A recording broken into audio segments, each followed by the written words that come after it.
వైఎస్ఆర్ జిల్లా జమ్మలమడుగు వ్యవసాయ market committee కార్యాలయం ఆవరణలో కందుల కొనుగోలు కేంద్రాన్ని టీడీపీ నియోజకవర్గం ఇన్ఛార్జి భూపేష్ రెడ్డి ప్రారంభించారు. రైతుల సంక్షేమమే ధ్యేయంగా కూటమి ప్రభుత్వం పనిచేస్తుందని భూపేష్ రెడ్డి అన్నారు. ఏపీ మార్క్ఫెడ్, నాఫెడ్ ఆధ్వర్యంలో ఈ కొనుగోలు కేంద్రం ఏర్పాటు చేసినట్లు ఆయన తెలిపారు. క్వింటా 7,550 రూపాయలకు రైతుల నుండి కొనుగోలు చేస్తామని అన్నారు.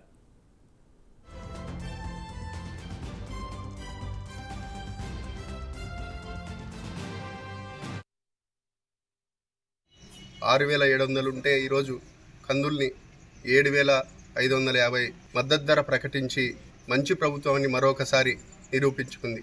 కాబట్టి ఈరోజు నరేంద్ర మోడీ గారు ప్రభంజనం, చంద్రబాబు నాయుడు గారు ఆలోచనలు ఏ విధంగా ముందుకు పోతున్నాయి, డిప్యూటీ సీఎం పవన్ కళ్యాణ్ గారు కూడా ఏ విధంగా గ్రామీణ ఉపాధి పనులను అట్లనే గోకులం షెడ్లను ఏ విధంగా ఆంధ్రప్రదేశ్ వ్యాప్తంగా ఒక చరిత్ర సృష్టించే విధంగా గోకులం షెడ్లను కూడా నిర్మించడం జరిగింది.